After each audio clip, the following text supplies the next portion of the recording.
Welcome to my channel happy students. आज के इस वीडियो में हम विजयनगर साम्राज्य के पतन के प्रमुख कारणों को देखेंगे। ये क्वेश्चन हिस्ट्री का एक काफ़ी इम्पॉर्टेंट क्वेश्चन है, तो चलिए स्टार्ट करते हैं। तो इसका आंसर हम निम्नलिखित तरीके से लिख सकते हैं। विजयनगर साम्राज्य के पतन के निम्नलिखित कारण है। ठीक है, हम इसको पॉइंट वाइज लिखेंगे। फर्स्ट जो पॉइंट है वो हो जाएगा, राज्य की सारी शक्ति राजा के हाथों में थी। ठीक है, विजयनगर साम्राज्य की जितनी सारी शक्ति थी वो किसके हाथ में थी? राजा के हाथ में नहीं थी।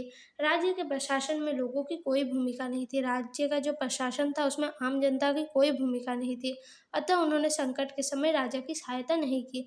इसीलिए जब राजा के ऊपर संकट आई तो उन लोगों ने राजा की सहायता नहीं की।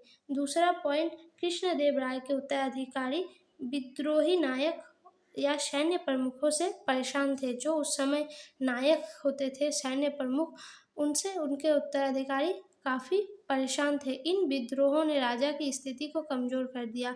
ये जो विद्रोह हो रहा था, जो सैनिक के प्रमुख कर रहे थे, इससे राजा की स्थिति काफ़ी कमज़ोर हो गई। तीसरा पॉइंट, कृष्णदेव राय के सभी उत्तराधिकारी बहुत कमज़ोर थे।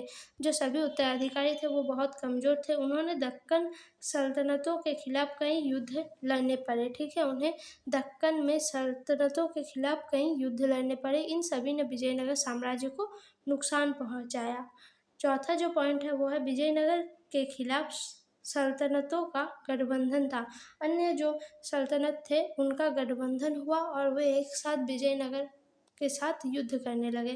पांचवा पॉइंट, केंद्रीय नियंत्रण 17वीं शताब्दी में अराविडु एक अन्य शासक वंश में स्थानांतरित हो गया।